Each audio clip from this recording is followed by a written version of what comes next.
Hola, ¿cómo están? Espero que se encuentren muy bien. Soy Verónica Montes de Oca y agradezco muchísimo esta invitación a participar virtualmente en este congreso y les agradezco muchísimo que escuchemos lo que les voy a contar un poco sobre los avances y desafíos en los sistemas de cuidados en América Latina y el Caribe desde una perspectiva de curso de vida y de perspectiva de género. Les comento bueno, tengo un contenido que estoy tratando de reducir en este momento. Espero poder concluir rápidamente con esta mirada. Este sería un poquito el contenido, ver cómo ha avanzado el marco conceptual sobre el tema de los cuidados y sobre todo ver cómo está empatando, cómo se está armonizando en los distintos países de la región en materia legislativa y normativa. Así que vamos a comenzar con esta visión. Bueno, inicialmente yo quiero compartirles que realmente vivimos en este momento un periodo histórico muy importante en materia de los antecedentes que se han acumulado sobre la temática de los cuidados. Y sin duda tenemos que reconocer el trabajo, las aportaciones de un sinfín de feministas, de mujeres que han investigado desde una perspectiva de género el tema de los cuidados, que hoy en día es una de las tantas aportaciones, porque realmente han hecho muchísimas, y que realmente conducen a una perspectiva más igualitaria y justa de lo que, y mejor distribuida, mejor organizada del tema de los cuidados en la región de América Latina y el Caribe. Por otro lado, también se ha dado después de la Segunda Guerra Mundial, ustedes recordarán, bueno, pues una gran, digamos, preocupación por los cambios demográficos en el mundo y sobre todo, pues se ha analizado con mucho detenimiento el envejecimiento demográfico, la aparición de la longevidad como ese gran fenómeno revolucionario en el planeta, digamos, vivimos cada vez más años, hasta podemos sobrepasar los 100 años de vida y eso es muy importante. Sin embargo, no en todos los casos se logra la autonomía y la absoluta, digamos, independencia física, digamos, ¿no? Porque también han surgido momentos de dependencia y ha habido muchísimas contribuciones en esta temática. A nivel sociológico, fíjense que participamos, o a nivel más interdisciplinario, diría yo, también participamos en una, digamos, muy fructífera reflexión sobre el enfoque del curso de vida y sobre todo también las aportaciones del enfoque de la interseccionalidad, que hoy en día pues están contribuyendo también muchísimo. Todavía no terminamos de procesar toda la contribución que tienen estos enfoques, pero que son sumamente importantes al momento en que estamos pensando también en los sistemas de cuidados. También, por otro lado, hay que reconocer que ha habido un gran avance en la concepción y en la investigación sobre el tiempo y sobre las encuestas que se han hecho para analizar la distribución que tenemos hombres y mujeres del tiempo diario, del tiempo social, pero también del tiempo a lo largo de la vida y cómo se han sumado a ello necesidades también de cuidado que me parece sumamente importante. Por otro lado, el trabajo de los cuidados, este concepto que Ana Westmes menciona que es uno de los conceptos más revolucionarios, el trabajo no remunerado de los cuidados, pues cada vez se ha hecho mucho más visible y afortunadamente, pues eso ha contribuido a reconocer lo que habíamos ignorado injustamente durante la historia de la humanidad. Es quién realiza los cuidados, quién está haciendo esas actividades que permiten que todas las personas podamos sobrevivir, podamos vivir con calidad y nos podamos levantar cuando tengamos una enfermedad, un accidente. ¿Quién está atrás de ese cuidado? Y recordaba yo, siempre que hablo sobre esto, recuerdo a la antropóloga Margaret Mead, que una vez le preguntan cuál fue el hallazgo más importante y trascendente que ella había encontrado en toda su carrera antropológica. Y ella mencionó un fémur roto. Entonces todo el mundo se quedó, bueno, ¿cómo es que un fémur roto? Explique, por favor, doctora, a qué se refiere. Y ella decía que cuando encontraron ese fémur roto, implicó que esa población había ido a la casa y seguramente alguna de esas personas había vivido un accidente y se había roto el fémur. Pero para que esa persona pudiera sobrevivir y no hubiera sido de pronto muerta o acabada de alguna manera, a lo mejor aislada, en el proceso de la casa, bueno, hubo alguien que cuidó a esa persona, que le llevó agua, que le llevó alimentos, es decir, que la cuidó. Entonces, desde la perspectiva de Margaret Mead, la noción del cuidado es sumamente antigua y realmente ha existido siempre, pero nuestra sociedad, la sociedad patriarcal que vivimos, ha invisibilizado ese trabajo que fundamentalmente se realiza por mujeres. Hoy en día, y gracias a los avances estadísticos y a las fuentes de información como las cuentas nacionales y estas encuestas también sobre el trabajo que se realiza en la sociedad, pues hoy podemos saber con toda nitidez cuál es esa contribución que las mujeres hacemos a la sociedad y que no es remunerada, que no es cuantificada en muchos casos y tampoco es valorada. Entonces, esto me parece que son los temas que hoy podemos decir confluyen de una manera muy armoniosa en la reflexión, aunque a veces no nos damos cuenta de este gran momento histórico en términos de la literatura, de las distintas posturas sociológicas o interdisciplinarias, pero también de los avances estadísticos y demográficos. A su vez, cada vez vemos una mayor influencia de las organizaciones de la sociedad civil sobre la discusión de los sistemas integrales de cuidado.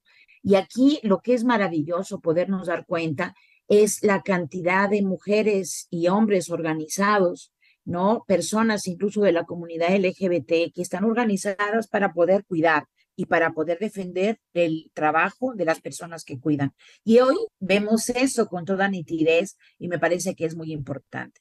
Pero hay un componente adicional del ecofeminismo también que me parece sustantivo mencionar y tiene que ver con esta declaración que hace CEPAL el año pasado en un maravilloso texto que se llama La Sociedad del Cuidado, que sugiero leer, que me parece sumamente importante y por eso quise traerla aquí.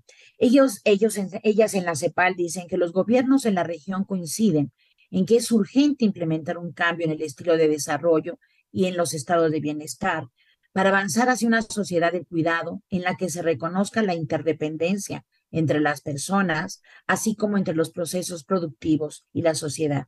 Una sociedad del cuidado que ubica la sostenibilidad de la vida y del planeta en el centro del desarrollo. Esta cuestión me parece sumamente rescatable del ecofeminismo, que está hablando de la sostenibilidad de la vida y que obviamente no habla únicamente de la vida humana, habla de la vida, de los bosques, del agua, la sostenibilidad del planeta, que es, digamos, nuestra casa y en la cual pues podemos subsistir. Entonces, un poco para tratar de arrancar lo que vamos a ver en esta presentación, pues son los avances más importantes que hay sobre los sistemas de cuidados y cómo han confluido, digamos, las reflexiones de ONU Mujeres, de la CEPAL, de la Organización Mundial de la Salud y de la Organización Internacional del Trabajo. Para esto vamos a partir de qué es el cuidado, ¿no? ¿Qué es lo que, cómo se ha definido esta palabra y qué este concepto que implica? Que por supuesto es un concepto que ha evolucionado en el tiempo, ¿no? Pero fíjense cuán importante es porque todas las personas hemos recibido alguna forma de cuidado y también hemos recibido formas de descuido de nuestra persona misma a partir de los demás, pero también de nosotros mismos. Fíjense, el cuidado comprende todas las actividades que aseguran la reproducción humana y el sostenimiento de la vida. Es decir, una persona desde que nace, incluso antes en el vientre de su madre, puede estar recibiendo cuidados. Ello incluye, por supuesto, este cuidado, el resguardo de la dignidad de las personas, la integridad de los cuerpos, la educación y formación, el apoyo psicológico y emocional, así como el sostenimiento de los vínculos sociales. También eso es parte del cuidado, nuestros vínculos. Implica también el mantenimiento de los espacios y bienes domésticos, así como el cuidado del planeta, como les mencionaba hace un momento.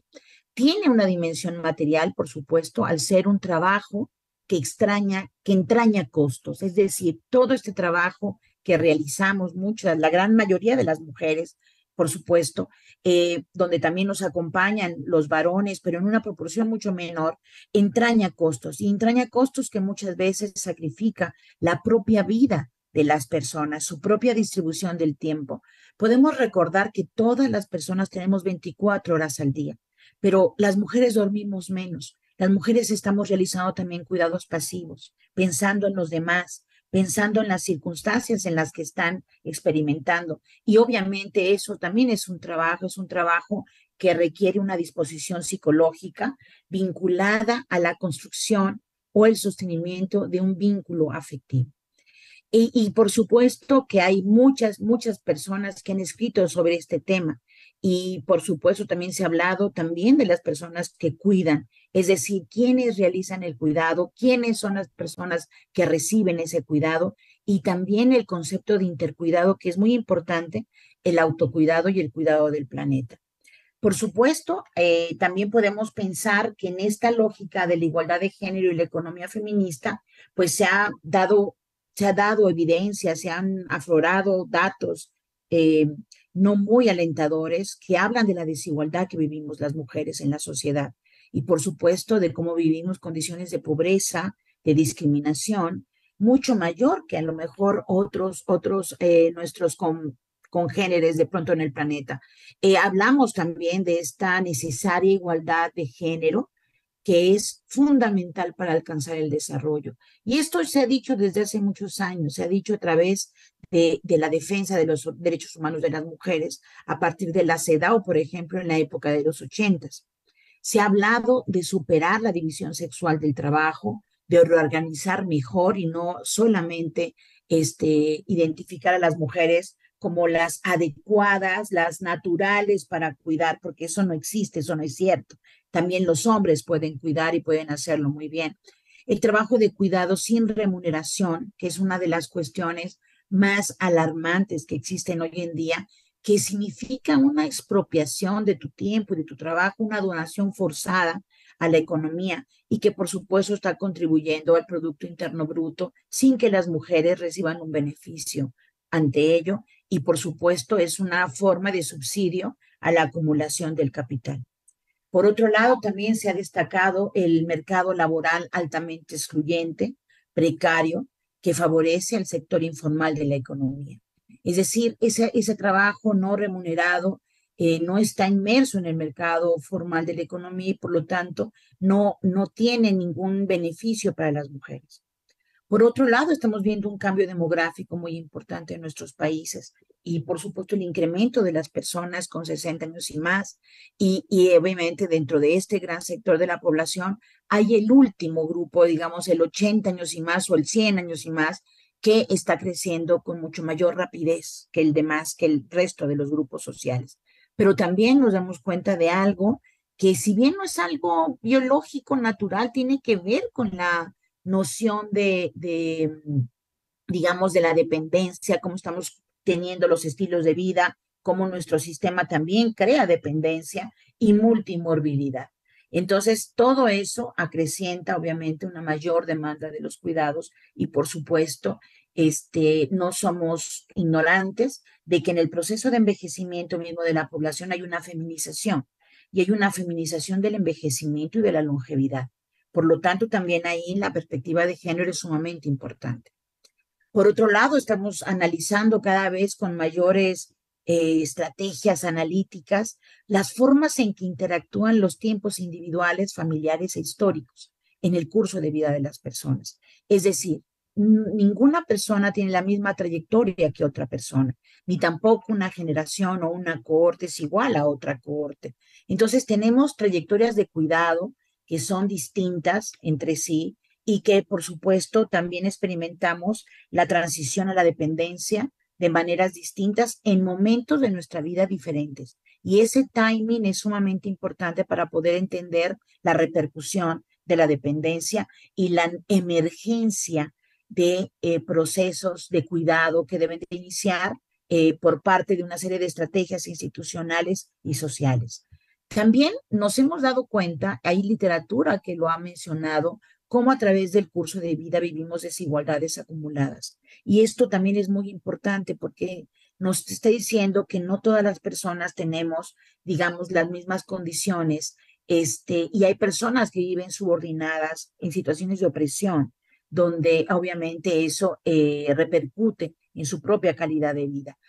A esto también, a esta relación, al lugar que ocupamos las personas, los hombres, las mujeres, las comunidades LGBT, los pueblos indígenas o afrodescendientes, se le llama interseccionalidad y significa el poder, digamos, la forma, el lugar que tenemos en la distribución del poder en la sociedad y cómo muchas personas, dependiendo del color de piel, de tus orígenes étnicos o incluso de tu capacidad funcional, vives sistemas de opresión, vives formas de opresión.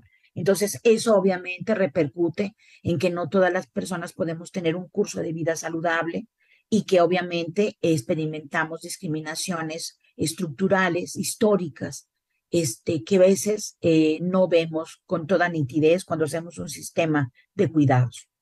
Por otro lado, una de las mayores ventajas que han existido, tal vez en los estudios sociodemográficos de los últimos tiempos, tiene que ver con el análisis del uso del tiempo. Las personas, los hombres y las mujeres, analizamos y vemos y utilizamos el tiempo de una manera distinta a partir de mandatos de género también establecidos. Entonces, el tiempo, por ejemplo, de las mujeres es extraído, es donado digamos, de alguna manera para el cuidado de los otros. Y obviamente eso limita tu desarrollo educativo, tu desarrollo profesional y tu propio autocuidado como mujer, ¿no? Entonces, cuidamos posiblemente, si tuvimos hijos, cuidamos a los hijos, pero también cuidamos de pronto a los enfermos, cuidamos a los padres dependientes, mayores, o sea, de pronto tenemos una carga de cuidado que se concentra por cuestiones culturales, mandatos de género en las mujeres. Y eso obviamente merma la autonomía económica y emocional de esa persona que cuida. Limita el desarrollo personal y está muy vinculada, fíjense que esto es muy interesante, está muy vinculada a un fenómeno que se denomina también la feminización de la pobreza. Porque al ser las mujeres las encargadas del cuidado, al no poderse desarrollar profesionalmente y prepararse ante los desafíos económicos, bueno, pues entonces experimentan también una mayor pobreza. Entonces, claro que todo eso pues es complejo, pero tal vez ha sido uno de los avances más importantes que se han dado en la historia. Ahora, cuando vemos esta relación entre género y cuidados, nos damos cuenta de otros elementos muy importantes. Por ejemplo, de estas brechas de desigualdad que existen en ciertos sectores económicos, ¿no? En ciertos sectores de la economía, como pueden ser el sector de la salud, el sector de la educación y el trabajo doméstico remunerado. En la gran mayoría de estos tres sectores son las mujeres quienes tienen una mayor representación.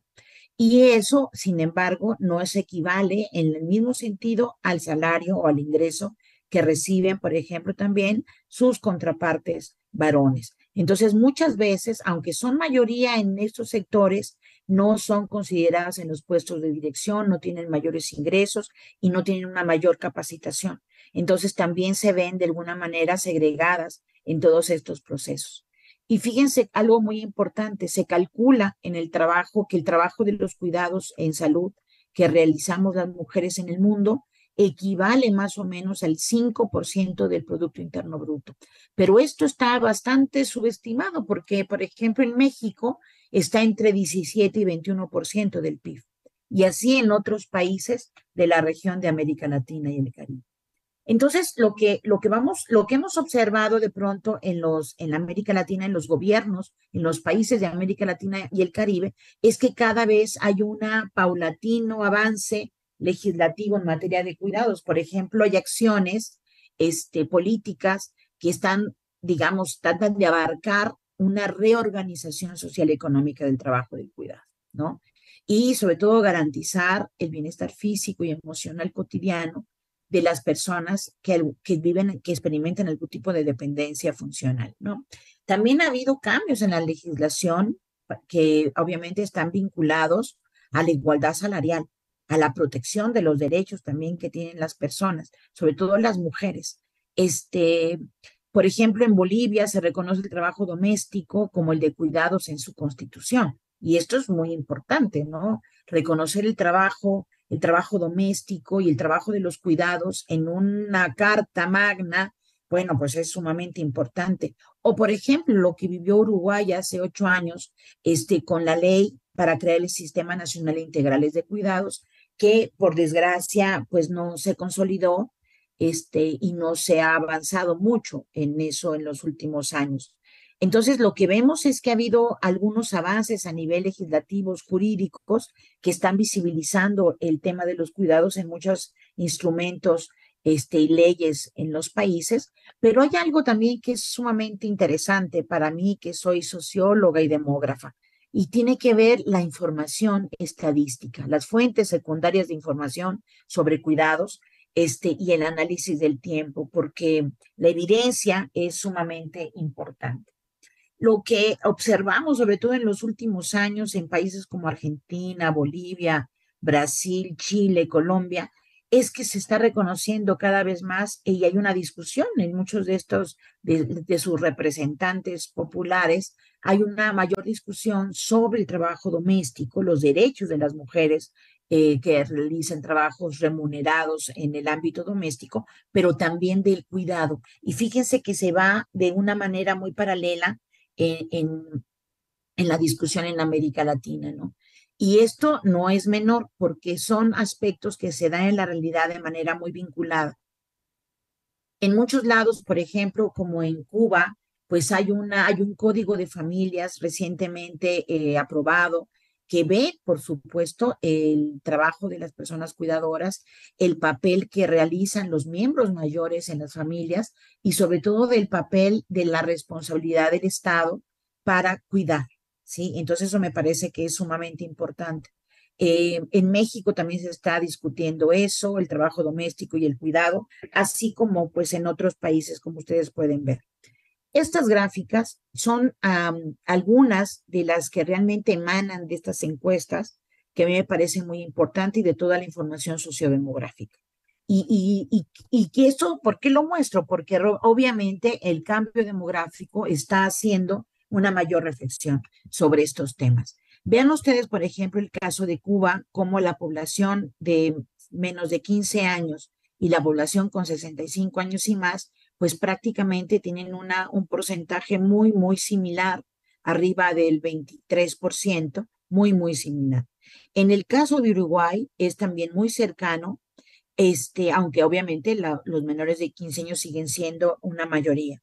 ¿Cómo lo podemos con la gráfica en estas barras moradas, donde muchos países pues tienen todavía una relación una relación demográfica donde los niños son o digamos, la población de menor de 15 años, porque también ahí ya son adolescentes, pues son una mayoría en la estructura por edad de estos países, ¿sí? Por lo tanto, el tema de los cuidados, por eso la perspectiva de curso de vida es tan importante, porque te está orientando a que si bien hay personas mayores, bueno, pues también hay una mayor presencia de niños, niñas y menores de 15 años. Entonces, esto es sumamente interesante. Pero también vemos países que tienen una transición demográfica mucho más avanzada y que obviamente ya están pensando en una dependencia tanto de niños como de personas mayores o de personas muy, muy longevas. Entonces, esto es muy, muy importante que los países tomen conciencia y sobre todo se vayan preparando de estos cambios demográficos que de alguna manera son irreversibles, porque ningún país de la región quiere disminuir la esperanza de vida. Todos los países siguen creyendo mucho en este indicador que es sumamente importante, la mayor esperanza de vida de las poblaciones, porque obviamente va de la mano el envejecimiento de su población con el desarrollo, ¿no? Cuando hay un retroceso, como lo vivimos en la pandemia hace un par de años, cuando hay un exceso de mortalidad por enfermedades como esta que vivimos, pues obviamente se reduce la esperanza de vida. Y hay evidencia, por ejemplo, hay estudios que muestran que a veces algunos países reducen 2, 3 años de esperanza de vida y ningún país quiere experimentar este retroceso. Y si es así, si partimos de que todos los países y las poblaciones quieren seguir aumentando su esperanza de vida, bueno, pues entonces tenemos que pensar que el envejecimiento es un proceso en el que esperamos a llegar en gran medida. Pero para ello tenemos que reconocer también que hay una desproporción muy grande, el tiempo dedicado en hombres y mujeres al trabajo de los quehaceres domésticos y de los cuidados no remunerados es desproporcionada. Entonces, obviamente, las mujeres, que son esas barras moradas que ustedes ven en estas gráficas, pues son los que mayor tiempo de su vida cotidiana dedican al cuidado. Igualmente lo podemos ver en esta otra gráfica y son trabajos desgraciadamente no remunerados. O en esta otra donde separo estos valores para que quede con mayor claridad y los valores morados somos nosotras las mujeres. Y sobre todo lo más tremendo es el trabajo no remunerado que se realiza.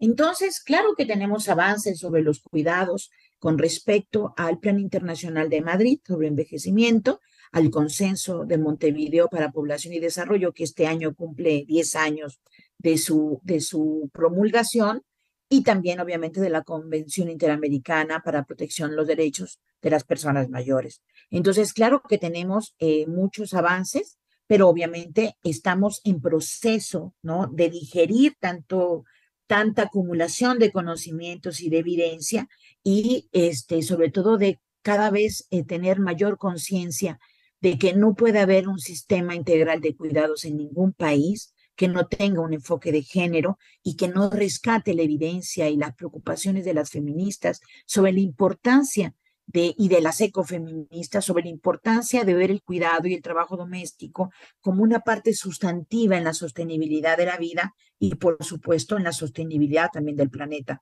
No podemos pensar una sociedad del cuidado que no esté deteniendo el extractivismo naturalizado, de pronto ese extractivismo minero, ese extractivismo, la destrucción de los mantos acuíferos, la destrucción de los bosques. Y por supuesto no podemos permitir la crueldad hacia los animales ni hacia la flora del planeta.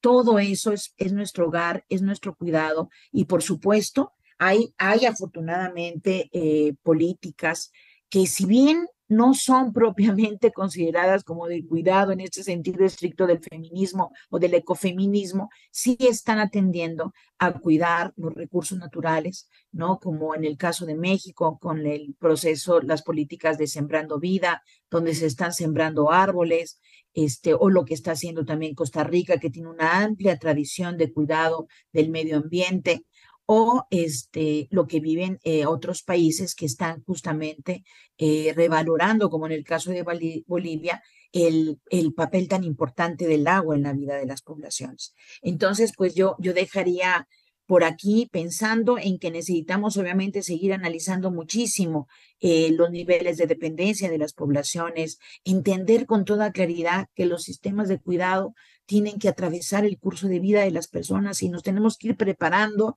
para los procesos de envejecimiento. Pero ojo, aquí hay alguna lección muy importante. Cuidar a las personas mayores es completamente distinto a cuidar a los niños y niñas. Es tan distinto como cuando hablamos de dependencias en términos de funcionalidad mental, de Alzheimer, por ejemplo, de Parkinson, de diabetes o de algún tipo de neoplasia. Los cuidados es un tema muy complejo, muy necesario de seguir reflexionando y sobre todo pensarlo también desde el ámbito de la justicia y los derechos humanos, porque no puede seguir siendo invisibilizado el trabajo de los cuidados y podemos utilizar, tal vez aprovechar esta necesidad para crear empleos realmente dignos y un reconocimiento remunerado del papel que tienen las mujeres en el crecimiento y desarrollo de las poblaciones. Y pues aquí termino y espero haber contribuido y un poquito a la reflexión sobre esta temática. Muchísimas gracias.